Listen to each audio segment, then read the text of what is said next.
إن الدين عند الله الإسلام. الحمد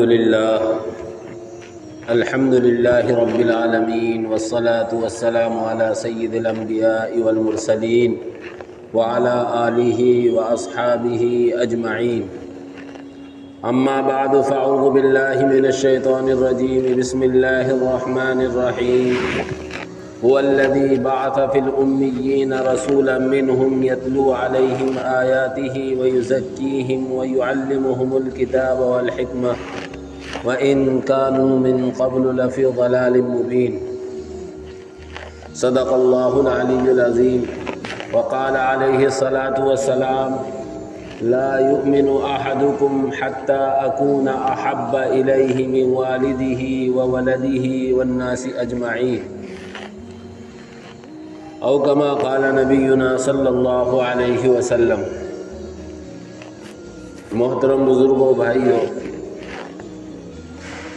اللہ جل جلالہ و عم نوالہ نے ہم سب کو اپنے آخری نبی حضرت محمد الرسول اللہ صلی اللہ علیہ وسلم کی امت میں پیدا فرمایا، اور اللہ تعالیٰ نے ہم سب کو آپ علیہ الصلاۃ والسلام کو ماننے والا، آپ پر ایمان لانے والا، آپ کے طریقوں کے مطابق زندگی گزارنے والا بنایا. یہ ہماری آپ کی سعادت اور خوش قسمتی کی بات ہے. ہمارے آپ کے پیارے آقا حضرت محمد الرسول اللہ صلی اللہ علیہ وسلم جب پیدا ہوئے ہیں تو آپ کی پیدائش کا مہینہ یہی ربیع الاول کا مہینہ ہے، اور آپ علیہ الصلاۃ والسلام کو جب نبوت دی گئی، آپ پر وحی اترنا شروع ہوئی، تو وہ مہینہ بھی ربیع الاول کا مہینہ ہے. اور پھر آپ علیہ الصلاۃ والسلام جب مکے سے مدینہ ہجرت کر کے گئے ہیں تو وہ مہینہ بھی ربیع الاول کا مہینہ ہے. اور پھر آپ علیہ الصلاۃ والسلام جو آخرت کے سفر پر گئے ہیں، آپ نے دنیا کا وقت پورا کر کے اللہ تبارک و تعالیٰ کی ملاقات کا جو سفر کیا ہے، وہ سفر بھی آپ کا ربیع الاول ہی کے مہینے میں ہوا ہے. اس لیے یہ مہینہ ہمارے آپ کے لیے ایک اہمیت رکھتا ہے، اور ہم سب کے نبی حضرت محمد الرسول اللہ صلی اللہ علیہ وسلم ہم سب کے محبوب ہیں، ہم سب کے چہیتے ہیں، اور جس سے محبت ہوتی ہے، جس سے تعلق ہوتا ہے، اس کی ہر چیز سے آدمی کو لگاؤ اور تعلق ہوتا ہے، اور ہونا چاہیے. نبی پاک صلی اللہ علیہ وسلم ہمارے پیغمبر ہیں، ہمارے رسول ہیں، ہمیں جہنم سے بچا کر جنت کے راستے پر لانے والے ہیں. ہمیں نبی پاک صلی اللہ علیہ وسلم کے صدقے میں قرآن ملا ہے، ہمیں نبی پاک صلی اللہ علیہ وسلم کے ذریعے اللہ کا راستہ ملا ہے. اس لیے ہمارے آپ کے لیے نبی پاک صلی اللہ علیہ وسلم کی ذات سب سے زیادہ قابل توجہ ہے اور ہونی چاہیے. حضور اکرم صلی اللہ علیہ وسلم کے ہم پر بے شمار حقوق ہیں اور بے شمار احسانات ہیں. یہ ربیع الاول کا مہینہ چل رہا ہے، اور ربیع الاول کے مہینے میں آقا نامدار تاجدار مدینہ محمد الرسول اللہ صلی اللہ علیہ وسلم کا تذکرہ کثرت سے کیا جاتا ہے. سیرت النبی کے جلسے ہوتے ہیں، پروگرام ہوتے ہیں، اور ہونے چاہیے. لیکن میرے بھائیوں، کچھ کام ایسے ہیں جو صرف سیرت النبی صلی اللہ علیہ وسلم کے اسی مہینے میں نہیں ہونے چاہیے، بلکہ سال کے 12 مہینے میں اور 12 مہینے کے 300 دن میں اور دن کے 24 گھنٹے میں مجھے اور آپ کو کرنے چاہیے۔ اسی لیے علماء کرام نے آپ کے حقوق کو بیان کرنے کی کوشش کی ہے۔ چنانچہ سب سے پہلا حق میرے اور آپ کے اوپر نبی پاک صلی اللہ علیہ وسلم کا ہے آپ پر ایمان لانا۔ سب سے پہلا حق میرا اور آپ کا یہ ہے کہ ہم آقا نامدار تاجدار مدینہ محمد الرسول اللہ صلی اللہ علیہ وسلم پر ایمان لائیں، اور آپ علیہ الصلاۃ والسلام پر ایمان لانا الحمدللہ ہمارا آپ کا ثم الحمدللہ ثابت ہے۔ اللہ کا فضل ہے ہم دنیا میں پیدا ہوئے ہیں تو ایک ایمان والے کے گھر میں پیدا ہوئے ہیں، اور نبی پاک صلی اللہ علیہ وسلم کی رسالت و نبوت کا ہم اقرار کرنے والے ہیں۔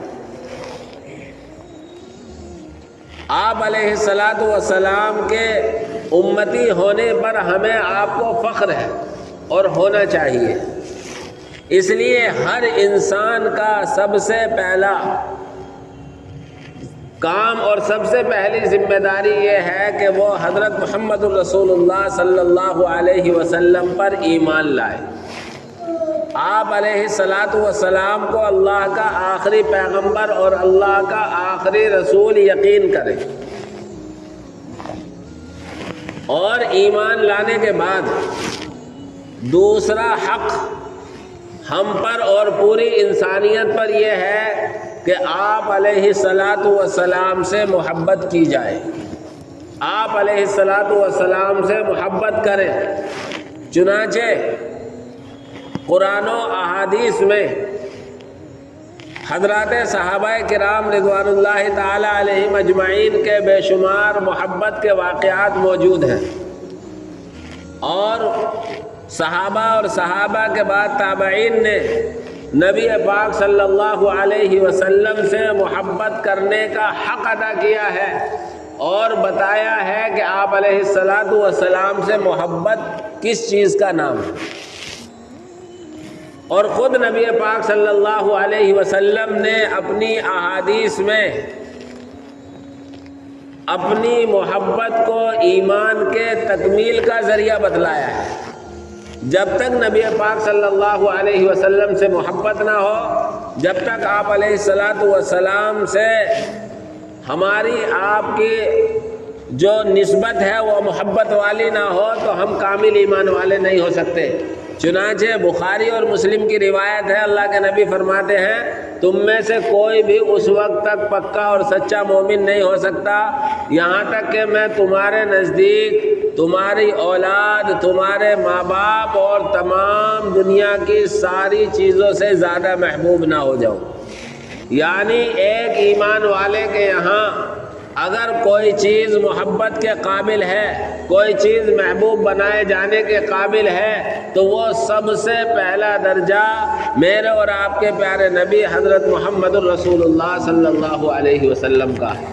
اگر ہماری محبت میں سب سے پہلے نمبر پر آقا علیہ الصلاۃ والسلام نہیں ہے تو ہمارے ایمان میں کمی ہے، نقصان ہے۔ چنانچہ واقعہ موجود ہے حضرت عمر رضی اللہ تعالی عنہ کا۔ حضرت عمر رضی اللہ تعالی عنہ آپ علیہ الصلاۃ والسلام کی مجلس میں بیٹھے ہوئے ہیں، کہنے لگے اے اللہ کے نبی، مجھے آپ سے دنیا کی ساری چیزوں سے زیادہ محبت ہے سوائے اپنی جان کے۔ یعنی حضرت عمر رضی اللہ تعالیٰ عنہ خود آقا نامدار صلی اللہ علیہ وسلم سے کہتے ہیں کہ اللہ کے نبی، مجھے دنیا کی ساری چیزوں سے زیادہ محبوب ہے لیکن میری جان آپ سے زیادہ محبوب ہے۔ حضور اکرم صلی اللہ علیہ وسلم نے عرض کیا، ارشاد فرمایا عمر کیا کہہ رہے ہو، غور کرو اپنے الفاظ پر۔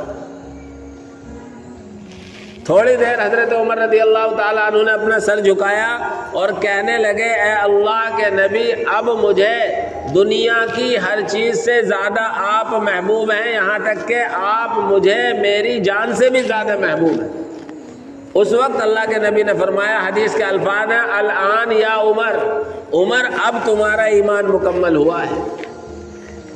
اس سے پتہ چلا کہ ہر ایک ایمان والے کے لیے نبی پاک صلی اللہ علیہ وسلم کی ذات ہے کہ آپ علیہ الصلاۃ والسلام سے محبت کی جائے، اور سب سے زیادہ ایمان والے کو نبی پاک صلی اللہ علیہ وسلم ہی سے محبت ہونی چاہیے، اور ہوتی بھی ہے الحمدللہ۔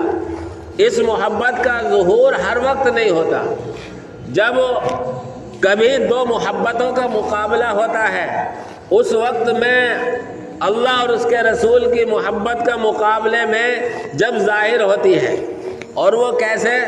فرض کریں ہمارا کوئی محبوب دنیا کا ہماری اولاد میں سے ہو، ہمارے رشتہ داروں میں سے ہو، اگر خدا نہ خواستہ وہ نبی پاک صلی اللہ علیہ وسلم کی شان میں گستاخی کرنے لگے، یا کوئی ایک آدمی اجنبی نبی پاک صلی اللہ علیہ وسلم کی شان میں گستاخی کرنے لگے، تو اس وقت اللہ کے نبی کی محبت جوش مارے گی، اور وہ محبت ظاہر ہوگی، اور سامنے والا ہمارے لیے کیسا ہی محبوب ہو، لیکن اگر وہ نبی پاک صلی اللہ علیہ وسلم کی شان میں گستاخی کرے گا تو ہم اس کے چپت رسید کریں گے، چاہے وہ ہمارا بیٹا ہی کیوں نہ ہو۔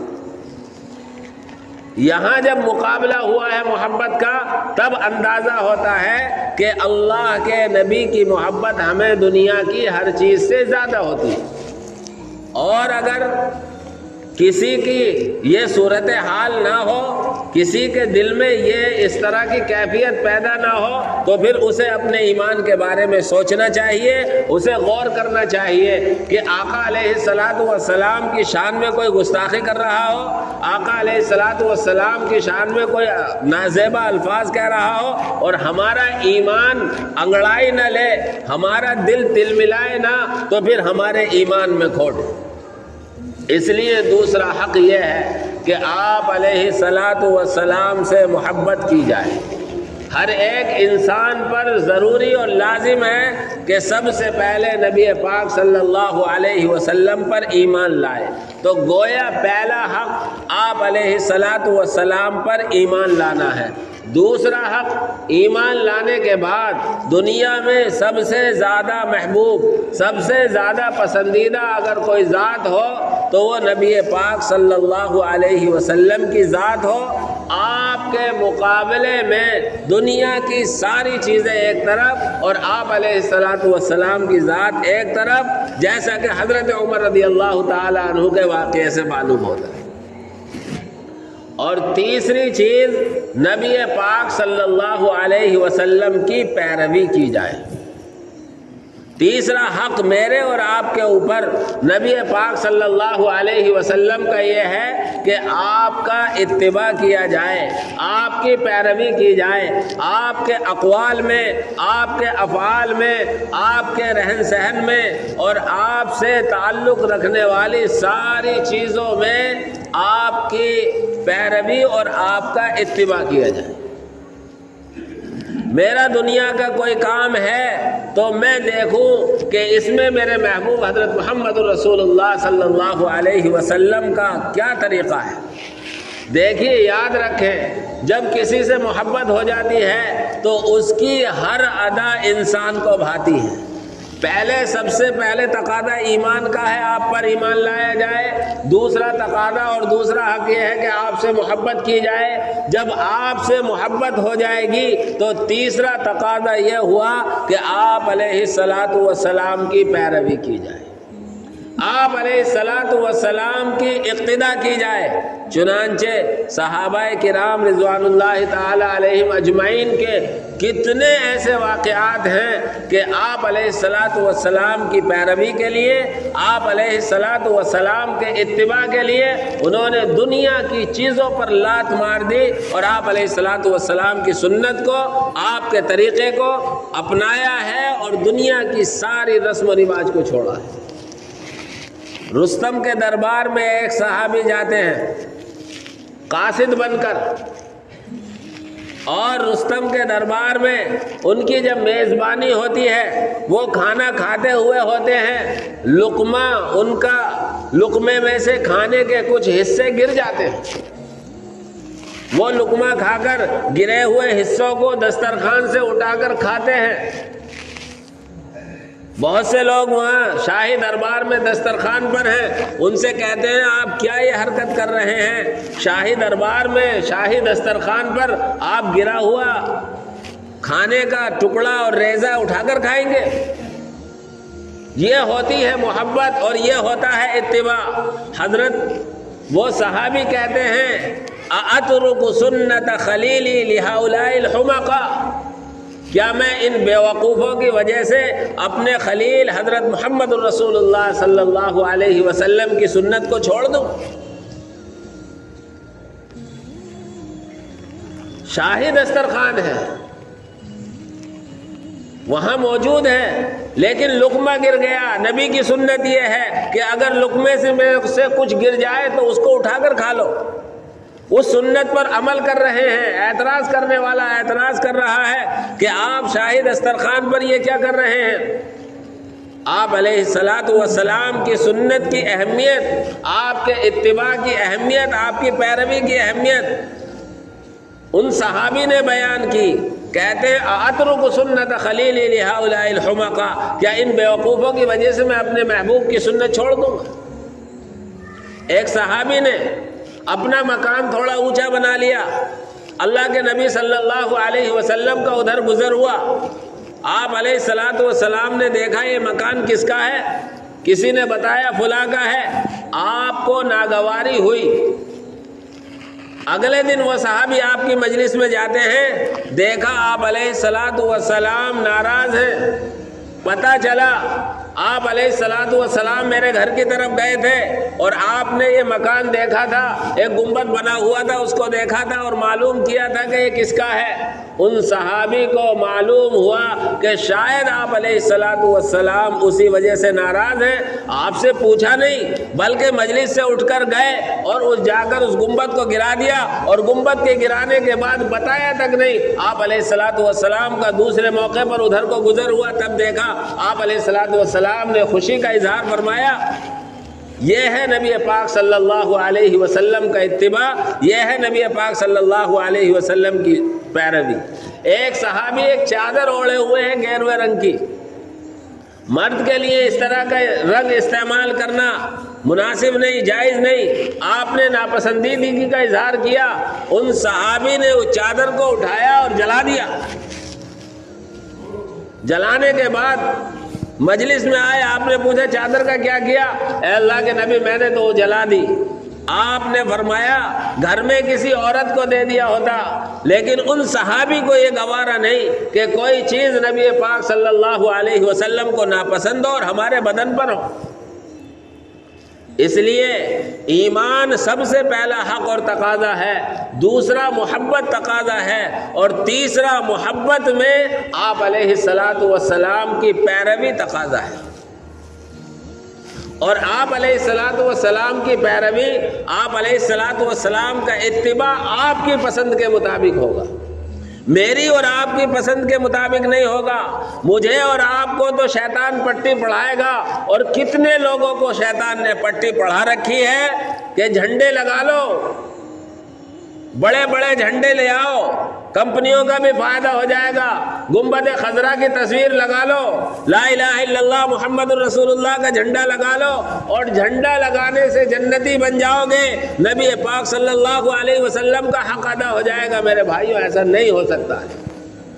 نبی کی اتباع نبی کی پسند کے مطابق، نبی کی ولادت کی خوشی نبی کی پسند کے مطابق، نبی کے دنیا میں آنے کی خوشی منانی ہے تو نبی کی پسند کے مطابق، میری اور آپ کی پسند نہیں چلے گی۔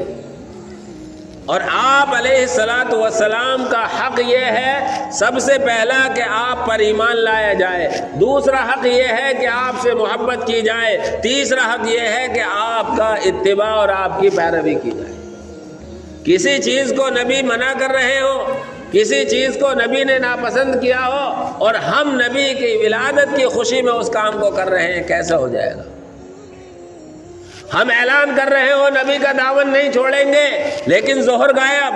ہم اعلان کر رہے ہیں نبی کا دامن نہیں چھوڑیں گے، عصر غائب. ہم اعلان کر رہے ہیں نبی کا دامن نہیں چھوڑیں گے، مغرب غائب.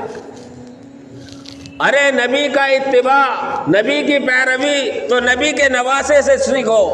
حضرت حسین رضی اللہ تعالی عنہ میدان کربلا میں ہیں، دشمن کی فوج سے مقابلہ ہے، تلواروں کا سایہ ہے، نیزے چاروں طرف لہرا رہے ہیں، لیکن ایسے وقت میں بھی حضرت حسین رضی اللہ تعالی عنہ کر کے اور بتلا کر دکھلا گئے کہ نبی کی پیروی اور نبی کا اتباع یہ ہے کہ نبی پاک صلی اللہ علیہ وسلم کا اتباع یہ ہے کہ تلواروں کے سائے میں بھی نماز ادا کی جائے گی، نیزے لہرا رہے ہو تب بھی نماز ادا کی جائے گی. نبی کی محبت اور پیروی کا تقاضا یہ نہیں ہے کہ نبی کی محبت میں بڑے بڑے بینر اور جھنڈے لگوا دیے اور نعرے لگا دیے اور بس نبی کی محبت اور پیروی کا حق ادا کر دیا. میرے بھائیوں، اللہ کے نبی صلی اللہ علیہ وسلم کی اتباع اور پیروی یہ ہے کہ حضرات صحابہ کرام رضوان اللہ تعالی علیہم اجمعین نے جو کام کیے ہیں ہم ان کاموں کو کریں. آپ علیہ الصلاۃ والسلام نے صحابہ کو معیار قرار دیا ہے. جو کام صحابہ کی زندگی میں ملیں گے ان کاموں کو اگر ہم کریں گے تو نبی کی پیروی کرنے والے. یہ جو جھنڈوں کا اور جلوس کا یہ سارا جو رواج، یہ کم سے کم نبی پاک صلی اللہ علیہ وسلم کے دنیا سے تشریف لے جانے کے 600 سال بعد شروع ہوا ہے. ایک بادشاہ گزرا ہے مسلمان، بے دین تھا، کچھ دنیا دار مولوی اس کے ساتھ تھے. اس نے سب سے پہلے سن 600 ہجری کے بعد میں نبی پاک صلی اللہ علیہ وسلم کے نام پر ایک پروگرام کرنا شروع کیا اور اس میں وہ بڑا موٹا پیسہ خرچ کیا کرتا تھا. وہاں سے یہ سلسلہ چلا ہے اور یہ سلسلہ بڑھنے پر ہے. اور یاد رکھیں، ہمیشہ انسانی طبیعت ادھر چلتی ہے جس طرف تماشا ہوتا ہے، جس طرف نفس کو سکون ملتا ہے. عمل کرنے کی طرف انسان کی طبیعت پر بوجھ ہوتا ہے، اس لیے عمل کی طرف طبیعت نہیں چلتی.